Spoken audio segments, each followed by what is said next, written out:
سبيل الدموع سبيل مريح، تنهدى يا صاحي كي تستريح وبث الدعاء. السلام عليكم ورحمة الله وبركاته. الحمد لله الذي بنعمته تتم الصالحات وبفضله تتنزل الخيرات والبركات وبتوفيقه تتحقق المقاصد والغايات. اللهم صل وسلم وبارك على سيدنا ومولانا محمد وعلى آله وصحبه أجمعين, أما بعد. Hadirin jamaah sekalian yang dimuliakan Allah, kembali kita lanjutkan kajian kita sebagaimana biasa, masih tentang salat dan hal-hal yang berkaitan dengan salat. Qala al-musannifu rahimahullah, at-targhib fi qiyamil lail. At-targhib fi qiyamil lail. Anjuran menghidupkan qiyamul lail. Anjuran menghidupkan malam dengan salat.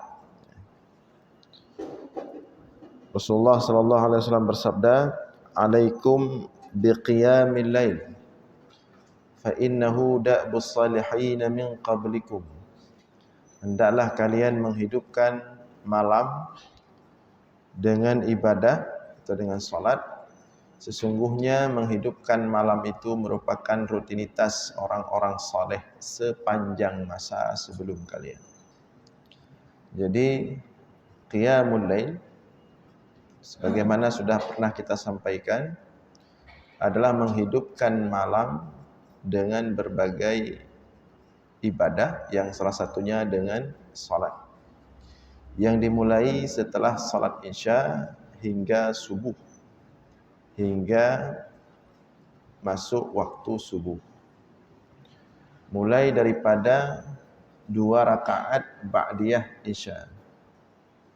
Dan 2 rakaat ba'diyah isya itu sudah dianggap bagian daripada qiyamul lail, salat malam. Hingga masuk waktu subuh. Semua salat sunat yang dilakukan setelah salat isya hingga subuh, semua salat sunat, ya, semua salat sunat itu masuk dalam kategori qiyamul lail. Apakah yang dilakukan sebelum tidur atau itu dilakukan setelah tidur? Apakah itu salat khusus seperti salat witir atau salat tahajud atau salat tarawih kalau di bulan Ramadan, maupun salat-salat mutlak seperti salat hajat dan apapun tujuannya. Semua salat sunat yang dilakukan mulai setelah salat isya sampai masuk waktu subuh, semuanya adalah qiyamul lail. Ya, qiyamul lail. Jadi salat malam itu tidak identik dengan salat tahajud saja. Semua. Ya. Kalau tahajud, dia baru dikatakan tahajud setelah tidur dulu. Baru bangun, kemudian salat malam, yang diniatkan tahajud, itu baru dikatakan tahajud. Wa minal laili fatahajjad bihi. Dan daripada malam itu, ambillah waktu sedikit untuk bertahajud. Apa makna tahajud? Berusaha, ada usaha di dalamnya, kesungguhan. Bangun dari tidur kemudian salat. Termasuk salat ibtida atau salat iftitah. Ada namanya salat iftitah atau salat ibtida. Ada yang bertanya, ya. Ada yang bertanya tentang salat ibtida atau salat iftitah. Ada enggak? Ada. Salat ibtida itu atau salat iftitah, salat pembuka, itu bagi orang yang tidur di malam hari, kemudian bangun untuk melakukan tahajud. Sebelum dia melakukan tahajud, maka disunatkan melakukan salat pembuka. Nah, karena dasar salat pembuka itu, salat iftitah atau salat ibtidah itu adalah Rasulullah sallallahu alaihi wasallam melakukan tahajud itu kan berjam-jam. Berjam-jam ya. Sampai sekali ruku, sekali sujud itu seperti orang meninggal. Maka sebelum mulai kepada masuk tahajud yang berjam-jam itu kan baru bangun tidur. Jadi dipaskan dulu. Kan baru bangun tidur biasanya kita belum terlalu stabil ya. Jadi jangan langsung masuk tahajud. Maka sunat terlebih dahulu membuka dulu. 2 rakaat sudah stabil baru masuk tahajud. Itu dasar salat ibtidah atau iftitah. Jadi salat iftitah itu dia salat yang ringan 2 rakaat, tidak panjang, sebelum masuk pada salat tahajud yang panjang-panjang itu. Itu praktek Rasulullah sallallahu alaihi wasallam. Dan praktek para sahabat tentunya, dan praktek para ulama. Karena memang tahajud mereka itu berat-berat. Kalau tahajud kita, khawatirnya lebih panjang salat iftitah daripada tahajud. Lebih panjang salat pembuka daripada inti salat. Karena sama ayat yang kita baca. Jadi kalau kita lihat maqasid ya, tujuan salat iftitah, salat ibtidah itu kan, misalnya Rasulullah salat tahajudnya itu seperti dalam hadis ada yang diceritakan oleh salah seorang sahabat waktu ikut makmum salat tahajud Rasulullah, rakaat pertama itu Rasulullah baca surah Al-Baqarah. Kan surah Al-Baqarah itu 2 juz lebih. Kemudian ditambah dengan surah Ali Imran. Kemudian tambah surat An-Nisa, 5 juz Rasulullah satu rakaat itu. Maka wajar sebelum dia masuk tahajud yang 5 juz satu rakaat, dia mulai dulu dengan salat yang ringan, pembuka. Nah, itu maqasid salat pembuka. Tapi kalau kita misalnya tahajudnya yang kita baca misalnya Alhaakumut Takatsur, iftitah mau baca apa coba? Maksudnya iftitah kita itu tidak beda dengan tahajud. Jadi kalau iftitahnya baca qul a'udzu birabbin nas, qul a'udzu qul huwallahu ahad, pas tahajudnya baca Alhaakumut Takatsur cuma beda 3 ayat cuma. Dia enggak terlalu enggak terlalu berfungsi salat pembuka kita. Bisa dipahami ya? Salat pembuka kita enggak terlalu berfungsi. Tetapi kalau salat pembuka Rasulullah untuk tahajud itu memang betul-betul berfungsi. Dia mau masuk tahajud yang setiap rakaat 5 juz, 4 juz, 3 juz dari jam 2 sampai jam subuh. Maka begitu dia bangun, dia wudu, siwak, berwudu, dia salat pembuka dulu, ringan 2 rakaat. Maksudnya kalau dalam olahraga namanya pemanasan dulu. Pemanasannya itu kan dia ringan-ringan, dia enggak berat-berat. Karena mau main bola 1 jam, mungkin 2 jam. Begitulah kira-kira salat iftitah atau salat ibtidah itu disunatkan sebelum masuk dalam salat tahajud. Tapi tidak masalah. Pokoknya mau dia itu panjang mau atau dia pendek, tapi kedudukan salat iftitah itu tetap sunat. Jadi kalau mau dikerjakan silahkan. Nah, itu termasuk qiyamul lail ya. Kemudian termasuk qiyamul lail juga orang-orang yang menghidupkan malam dengan membaca Al-Quran. Itu qiyamul lail juga. Bahkan Allah perintahkan secara khusus kepada Rasulullah untuk melakukan qiyamul lail dengan membaca Al-Quran. Nah, bagaimana bunyi ayatnya itu? Bagaimana bunyi ayatnya? Bacalah Al-Quran ya, di setengah malam atau sepertiganya. Itu apa? Bagaimana? Ada yang ingat ayatnya? Mana hafiz? mana imamnya tadi? Nisfahu au inqus minhu qalilan au sulusahu ya. Bacalah setengah Al-Quran di setengah malam atau sulusahu, atau sepertiga daripada malam itu bacalah Al-Quran, atau setengah daripada malam itu bacalah Al-Quran, aw yanqus minhu qalila, atau lebih kurang dari sepertiga. Berarti kalau setengah malam berarti dari jam 1 sampai jam 5 jam. Kalau sepertiga berarti dari jam berapa? Kalau hitungan dari jam 6 masuk, dari jam 7 masuk maghrib, berarti jam 7 sampai jam 5 subuh dibagi 3. Jam 7 sampai jam 5 subuh berapa jam tu? 8, 9, 10, 11, 12, 1, 2, 3, 4. Ini udah berapa jam nih? 10 jam ya. 10 jam. Berarti 10 jam dibagi 3 jam. Berarti kalau disuruh baca Al-Quran sepertiga malam, berarti mulai bacanya jam 3. Aw yanqus minhu qalila. Kalau kalau tidak sanggup 3 jam, sepertiga malam waktunya, disuruh kurang lebih sedikit lagi. 1 jam atau 2 jam manfaatkan untuk membaca Al-Quran. Itu perintah Allah kepada Rasulullah sallallahu alaihi wasallam.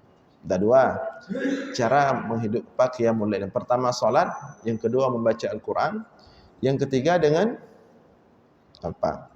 Dengan beristighfar. Allah sebutkan dalam Al-Quran, wa minal laili wa bil ashari hum yastaghfirun. Dan pada waktu ashar, sahur, jam 4, yastaghfirun. Mereka orang-orang saleh itu menghidupkannya dengan istighfar. Wabil ashari hum yastaghfirun. Dan pada waktu sahur mereka itu beristighfar. Maka di antara qiyamul lail itu adalah dengan banyak-banyak beristighfar. Di salat, baca Al-Quran, kemudian menghidupkan dengan istighfar. Kemudian ada satu lagi, bagian daripada qiyamul lail, menghidupkan malam dengan ibadah adalah dengan bersedekah. Sedekah di tengah malam itu lebih mulia daripada sedekah di siang hari. Sedekah dalam gelap gulita tanpa ada yang melihat itu lebih utama daripada sedekah di siang hari. Dan itu rahasia para sahabat. Abu Bakar As-Siddiq, Umar bin Khattab, Ali bin Abi Talib radhiyallahu taala anhu, dan para ulama salafus saleh. Mereka itu berusaha punya rahasia dengan Allah, salah satunya adalah bersedekah di sepertiga malam. Seperti Ali bin Abi Talib sering kita sampaikan dulu, ketika padahal Ali kan orang miskin, Ali fakir. Tapi ketika dia wafat, saat dimandikan, itu bahunya itu lembang, memar bahunya itu, lembang. Ditanya sama orang yang memandikan ini, kok lembam ini bahu Ali, agak kehitaman. Kan orang nggak tahu, karena mengira Ali itu kan miskin, fakir. Fatimah mengatakan, Ali itu sering di sepertiga malam dia membawa gandum bersak-sak untuk dia sedekahkan kepada fakir miskin, sampai lembam bahunya. Itu bagian daripada qiyamul lail. Jadi qiyamul lail itu tidak hanya salat saja. Dia salat juga termasuk Al-Quran, kemudian istighfar, kemudian sedekah sir, sedekah rahasia. Itu diantara amalan-amalan qiyamul lail yang hendaknya kita hidupkan. Kalau kita sudah menghidupkan malam dengan qiyamul lail, maka kita diharapkan masuk dalam kategori min zumratis salihin, orang-orang yang saleh. Karena ciri khas orang-orang saleh itu adalah qiyamul lail. Tapi kalau kita sudah baik di banyak hal, namun qiyamul lailnya belum berani kita untuk merasakan bagian daripada orang-orang saleh. Karena hadis yang pertama tadi, alaikum biqiyamil lail fa innahu da'bus salihin min qablikum. Hendaklah kalian menjaga qiyamul lail karena itu rutinitas orang-orang saleh. Dia orang saleh itu pasti qiyamul lail. Walaupun hanya 2 rakaat. Pasti qiyamul lail. Berarti kalau kita belum sanggup qiyamul lail, kita belum berani maksudnya.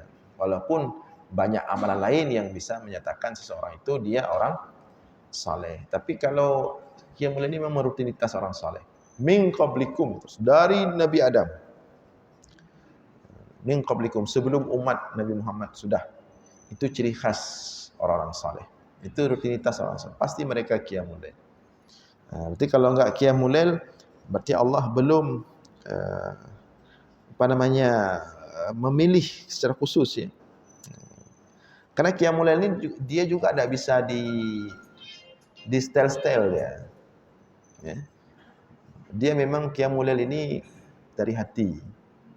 Kalau hati memang ingin qiyamul lail dengan niat tulus kepada Allah, tidak usah buat alarm, dibangunkan. Ya, dibangunkan. Dan dia bertahan. Makanya qiyamul lail ini tidak bisa dibuat-buat juga dia. Banyak orang bahkan berusaha qiyamul lail, tapi hatinya tidak. Dia cuma ingin tampilan saja qiyamul lail, tapi hatinya belum menginginkan. Dia hanya sanggup beberapa malam saja. Setelah itu dia tidak sanggup. Bahkan orang yang sudah lama qiyamul lail belum tentu qiyamul lail itu memberikan efek. Seperti kata para ulama. Ada salah seorang ulama itu mengatakan, setelah puluhan tahun aku melakukan salat malam, baru aku merasakan cahaya daripada qiyamul lail. Karena qiyamul lail itu dia cahaya. Ya. Salat malam itu pasti memberikan cahaya dari wajah. Ada cahayanya. Tapi kalau kemudian kita qiyamul lail belum kunjung nampak cahayanya, makin redup kadang-kadang, itu bagaimana? Itu kalau kita baca khusus bab qiyamul lail dalam kitab-kitab tasawuf itu, memang seperti itu. Para ulama itu baru mendapatkan cahaya qiyamul lail setelah sampai ada yang puluhan tahun qiyamul lail. Salat, hingga kemudian dia benar-benar memberikan cahaya. Nah, itu sebagai pembuka tentang makna qiyamul lail. Ya. Nah, sekarang kita baca hadis-hadis tentang qiyamul lail. Di antaranya an Abi Hurairah radhiyallahu anhu, anna Rasulullah sallallahu alaihi wasallam qala, yaqidu syaitanu ala qafiyati ra'si ahadikum idza huwa nama thalatha uqad yadribu ala kulli uqdatin alayka laylun tawilun farqud fa idza istayqadha fa dzakara Allah ta'ala in hallat uqdah fa in tawadda'a in hallat uqdah fa in shalla in hallat uqaduhu kulluha fa asbaha nashitan tayyiban nafs wa illa asbaha khabithan nafsi kaslana. Rawahu Malik wal Bukhari wa Muslim wa Abu Daud wa Nasa'i wa Ibnu Majah. Yaqidu syaitan ala qafiyati ra'si ahadikum idza huwa nama thalatha uqad. Syaitan akan mengikat Syaitan akan mengikat di tengkuk kepala salah seorang di antara kalian ketika dia tidur thalatha uqad, akan 3 ikatan. Jadi dia ikat, setiap kita yang tidur itu dia mengikatnya. Cuma kita tidak nampak, tapi ikatannya ada. Dari sini, dari tengkuk ini dia ikat, dia bagi 3. Satu. Pokoknya bagaimana caranya, pokoknya dia bagi 3 ikatan. Diikat badan kita semuanya. Kayak kan kalau orang mau tidur tu agak bot dulu dia ya, untuk melepaskan ikatan. Ya. Nah, jadi setiap orang tidur itu diikat oleh syaitan dengan 3 ikatan mulai dari tengkuk kepalanya. Ya. Yadribu ala kulla uqdatin. Nah, setiap ikatan itu terus diperkuat oleh syaitan. Diperkuat hingga sampai dia mengatakan alaika lailun tawil farqud. Setiap kita mau bangun, dia makin menguatkan ikatan itu. Dia mengatakan alaika lailun tawil, malam masih panjang. Farqud, lanjut tidur. Ya. Malam masih panjang, lanjut tidur. Jadi kalau kita kadang-kadang bangun dah mau subuh, melihat buka mata, sepertinya masih jam 2, sebenarnya dah subuh gitu. Itu berarti itu setan yang kasih tahu. Tidur lagi masih jam 2, masih panjang, ya. Tidur lagi masih jam 3, padahal dah jam 6, ya. Jadi dia mengatakan alaika lailun tawil farqud. Ya. Dia terus ikatan itu. Fa idza istayqadha fa dzakara Allah taala in hallat uqdah.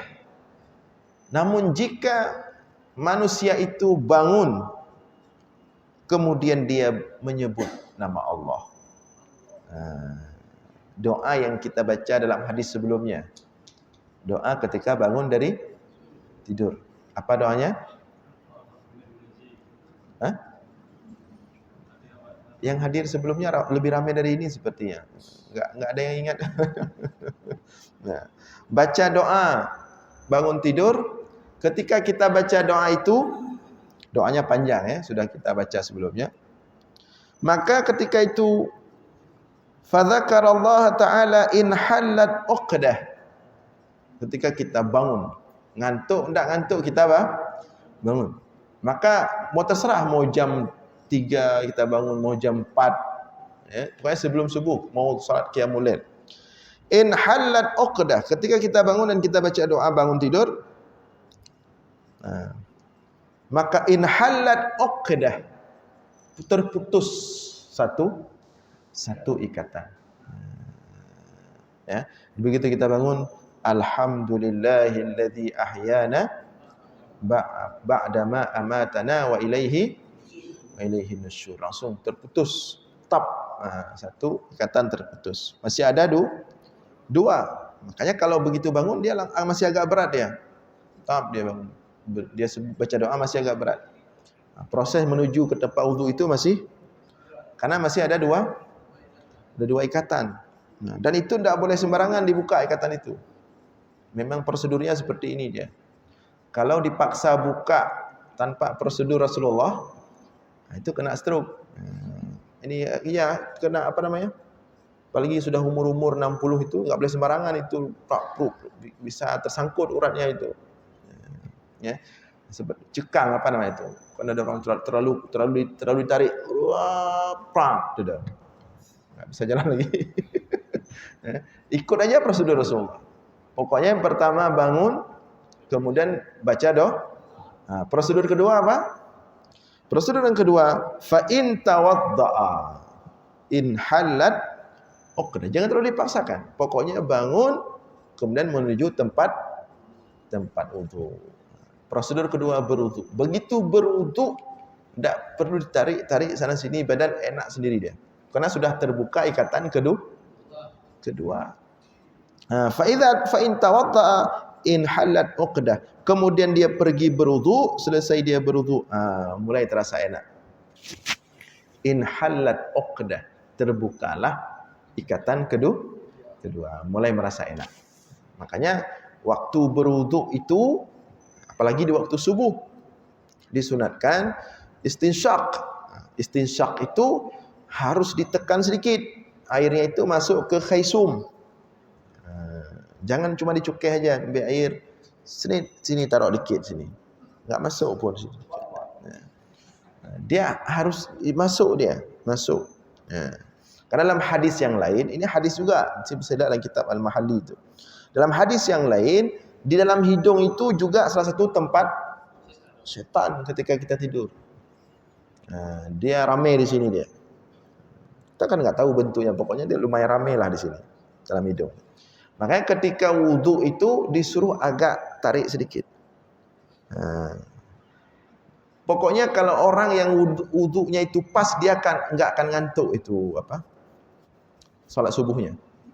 Tapi kalau dia wudhunya nggak pas, itu air dia nggak masukkan sedikit, dia ngantuk lagi itu ketika salat subuh.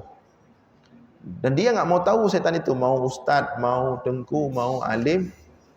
Makanya kalau salat subuh ada yang tidur juga. Ada itu.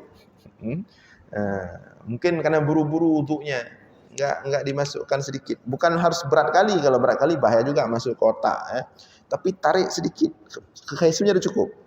Memang agak-agak ini dikit, agak apa istilahnya itu, dikit. Tapi yang terlalu berat juga, ya, nanti jadi masalah juga.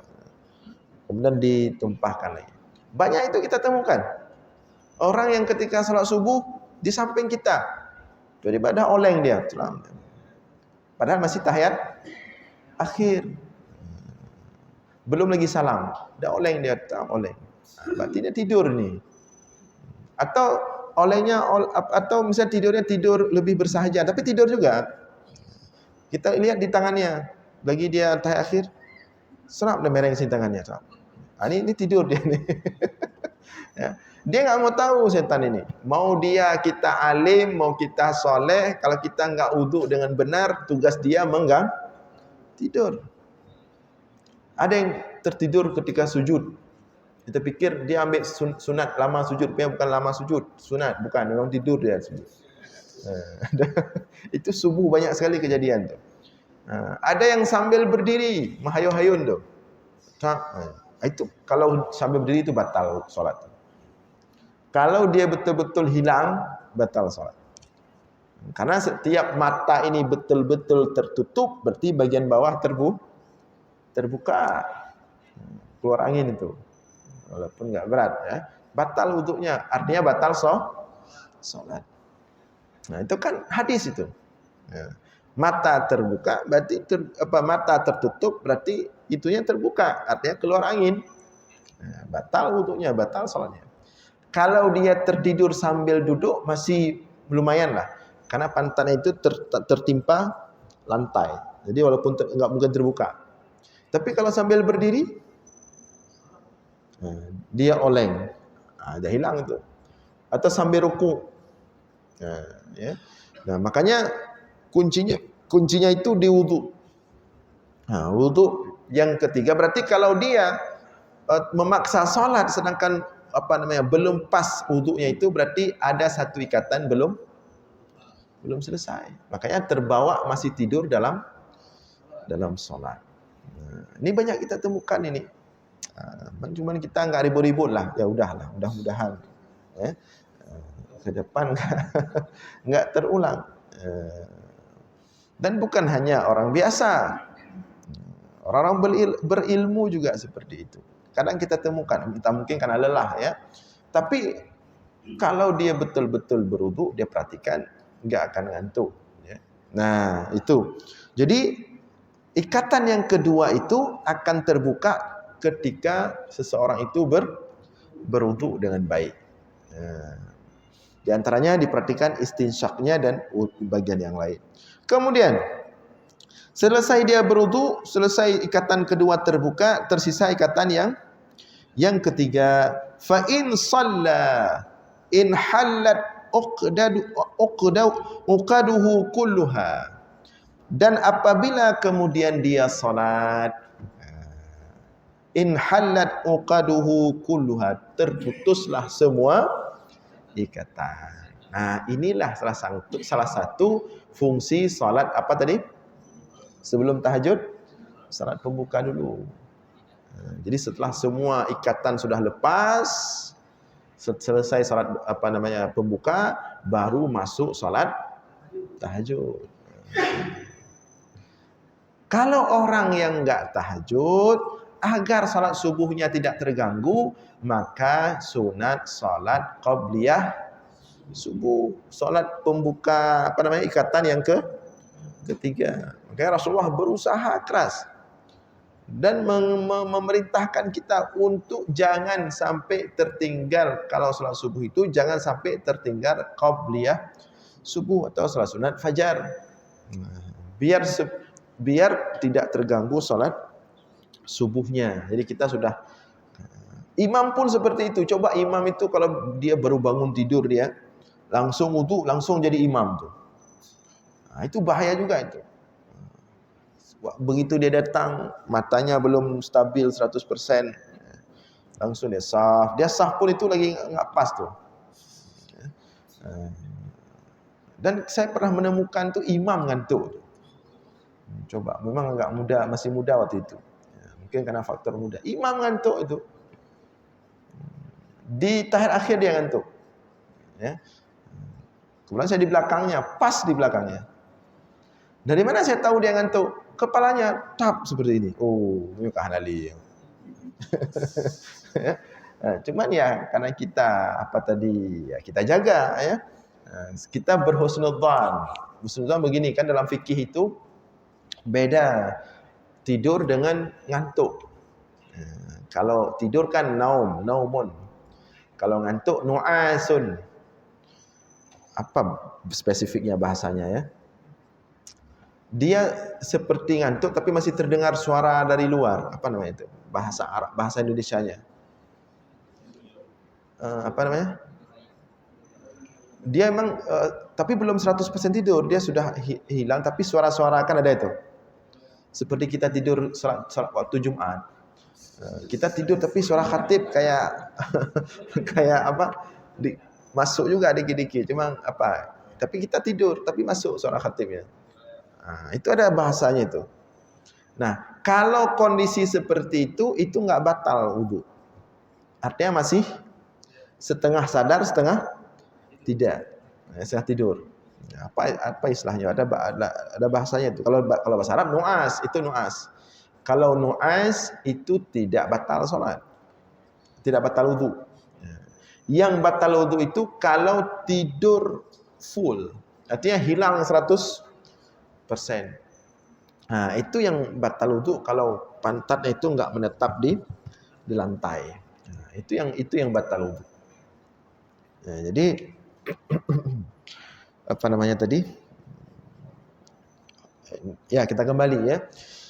Jadi makanya kemudian bagi yang ingin salat subuh itu hendaklah dimulai dengan qabliyah subuh. Bagi yang ingin salat tahajud hendaklah dimulai dengan salat pembuka.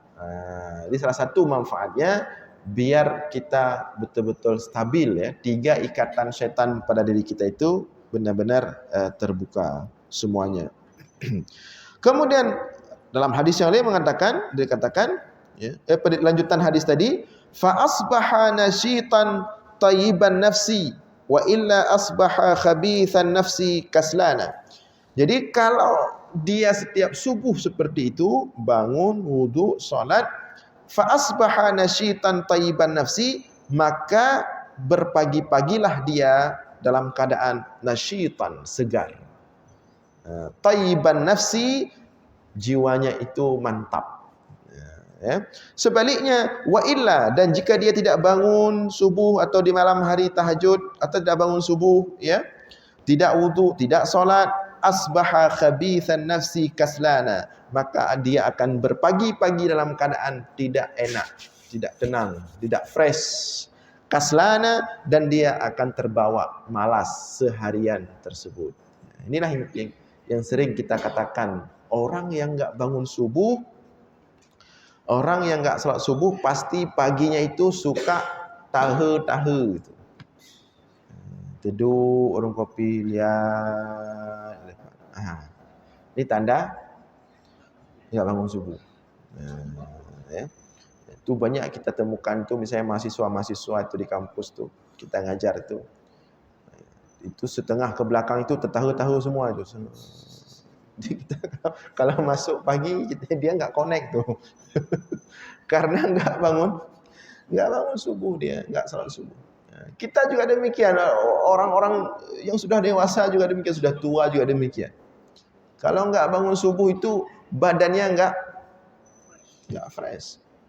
Malas, sakit, ada aja sakit dia, sakit ini, sakit pinggang. Tiap sampai ke warung kopi ada aja dia pegang. Enggak pas ini, enggak pas tuh. Ada yang puah bah, beritaku mana-mana tagak. Pinggang. Ini rata-rata orang yang coba kalau orang bangun subuh semua, enggak ada, walaupun sudah tua enggak ada dia begitu pagi-pagi dah mengeluh sakit gitu. Segar, fresh, ya. Dan coba kita bayangkan kalau orang itu dari baligh sudah hidup subuhnya sampai tua, Masya Allah. Ya. Enggak ada cerita-cerita itu sakit ini sakit itu, enggak enak ini enggak enak itu, asam urat, rematik, ya, jantung, enggak ada itu. Pasti segar sepanjang hari, sepanjang hidupnya. Di samping juga ada doa daripada Rasulullah SAW. Allahumma barik li ummati fi bukuriha, ya Allah berkahi umatku fi bukuriha, di pagi-pagi hari. Makanya sekarang kalau kita ya sudah telat lah. Kalau kita mau mulai dari kecil kan nggak mungkin. Jadi sekarang kita setidaknya sekarang yang kita harus disiplinkan masalah ini untuk anak-anak kita. Jangan sampai dia seperti kita. Anak-anak kita sekarang mulai dia balik, kita disiplinkan aturan Rasulullah ini. Setiap subuh dia harus bangun. Pokoknya usahakan dia bangun sebelum subuh, dia dapat qobliyah subuh, dia dapat sholat. Ini yang wajib dulu. Ini harus kita disiplinkan. Mau tidak mau harus kita disiplinkan. Marah nggak marah dia harus kita disiplinkan. Ya, nangis nggak nangis dia harus kita. Kalau enggak berarti kita harus siap menerima risiko. Berarti kita dalam satu sisi kita sayang ke dia, tapi di sisi lain kita telah membiarkan dia masa depannya itu ya, tidak baik ya. Secara kesehatan, secara ketenangan jiwa, secara cair pikirannya itu ya.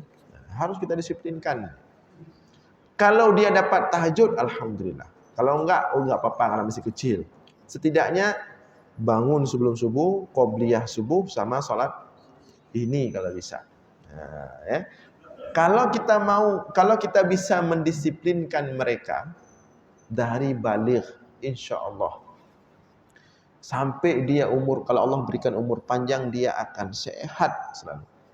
Jiwanya tenang, masa depannya cerah. Dan kita punya sumbangsih di situ. Tapi kalau nggak kita disiplinkan dari sekarang, kita biarkan dia sayang, biar sebentar lagi dia tidur, karena nanti dia masuk sekolah, nanti jangan ngantuk di sekolah. Ngantuk di sekolah nggak boleh, ngantuk subuh boleh. Ngantuk di sekolah nggak boleh, nggak enak sama gurunya. Tapi kalau ngantuk subuh nggak apa-apa, nggak enak sama Allah. Ini harus diperhatikan. Ya. Rumah-rumah kita seperti itu sekarang. Tapi itu fakta memang. Cobalah putar sekali itu. Saya sudah pernah coba sekali. Ya. Bangun subuh, kita putar lihat berapa rumah yang masih belum hidup lampunya. Rata-rata. Enggak hidup lampu. Artinya enggak sholat subuh. Berapa rumah yang hidup lampu bangun sholat subuh. Misalnya sering dari Geci komplek, saya lewat Lamlagang, kemudian Nesu Aceh, Nesu Jaya, 4 kampung itu. Dari 4 kampung itu berapa jumlah kakak itu? Berapa ribu? Dan berapa di antara ribuan kakak itu yang rumahnya salat subuh setiap waktu subuh? Sedikit sekali. Banyaknya tidak hidup subuh. Baru hidup lampu ribut rumah itu jam berapa coba? Jam 6:30, jam 7. Itu pun ribut kenapa? Si ayah, si ibu karena mau masuk kerja, si anak karena mau sekolah. Subuh bagaimana? Subuh hilang, ya. Subuh tidak menjadi perhatian. Ribut di rumah itu, merepet mamaknya, "Suruh bangun, kamu telat sekolah nanti, kamu ini." Maunya merepet itu sebelum subuh. Jangan merepet jam 7. Ini saya tahu juga ke ibu-ibu, diubah jadwal merepetnya. Diundur. Jangan jam 7 udah lewat. Enggak usah repet lagi. Merepet itu sebelum subuh. Nah, itu enggak apa-apa merepet itu. Merepet berpahala surga. Bangunkan suaminya, bangunkan anaknya, itu enggak apa-apa. Ini jam 7 untuk apa lagi? Udah lewat. Tapi itu fakta hari ini. Banyak orang tidak bangun subuh. Dan itu membahayakan ke depannya. Seperti misalnya tidur larut malam. Tidur larut malam sampai jam-jam. Nongkrong di warung kopi. Makanya sudah cocok itu surat SE pemerintah Aceh itu, surat edaran itu. Kita terlepas daripada PJ siapa. Pokoknya surat itu sudah cocok itu. Karena ngeri. Mau jadi apa coba? Masa depan generasi Aceh. Di kafe-kafe jam 12, jam 1, jam 2 masih rame itu. Dan kafe-kafe sekarang udah mulai model-model kafe terbuka besar-besar. Penuh. Jam 12 masih penuh. Jam 1 masih penuh. Bagaimana generasi ke depan? Negara orang aja nggak ada kayak gitu. Di Malaysia jam 11 sudah mulai sepi. Dan nggak sebanyak kafe-kafe kita di sini. Yang protes itu berarti orang yang nggak pernah keluar tuh. Dia menganggap yang protes itu kampungan. Dia yang kampungan. Dia karena dia nggak pernah keluar ke negara orang. Coba pergi ke negara orang. Sampai di negara kafir pun ada model seperti itu hidup. Ada memang mereka beberapa tempat yang hidup malamnya, tapi itu tempat-tempat namanya lokalisasi. Yang lain semua tidur malam orang. Besok pagi mereka kerja. Ada di mana-mana kafe terbuka, orang berserakan jam 2 malam. Di negara mana itu? Apalagi di Brunei. Di Brunei itu jam 9 siap Isya itu udah sepi itu. Jam 10 nggak ada lagi orang. Jam 10 itu udah kayak jam 2, jam 3 di kita. Orang di Brunei, di Malaysia yang dekat-dekat. Di Arab itu, di Arab apalagi? Di Mesir, di Qatar, negara-negara maju itu, negara-negara teluk itu. Ada orang malam seperti kita. Kita kaya enggak, hebat enggak? Tapi luar biasa produktivitas malamnya. Karena terlalu produktif malam, subuh paginya tidur semua. Enggak bangun subuh. Rusak badan, pikiran enggak cemerlang. Makanya mahasiswa banyak yang ngantuk di kelas. Kemudian yang sakit jantung sekarang itu. Dulu sakit jantung orang tua, sekarang udah. Dia pegang HP. Tengah malam dia pegang HP, sanger SP, dia pegang HP, mengapa rusak jantung dia itu? Minumannya sanger tadi. Terus entah apa model minuman sekarang itu. Ada wine apa lagi itu. Kopi wine. Itu dia minum jam 2 malam. Dek angin malam, minum sangar, HP panas. Makanya ngeri sekali sekarang. Kalau itu dibiarkan, bagaimana kira-kira masa depan kita, anak-anak Aceh ke depannya. Baik, karena sudah masuk waktu insyaallah kita lanjutkan malam Sabtu depan. Demikian, mudah-mudahan ada manfaat. Aqulu qawli hadza wa astaghfirullah li wa lakum. Wassalamualaikum warahmatullahi wabarakatuh.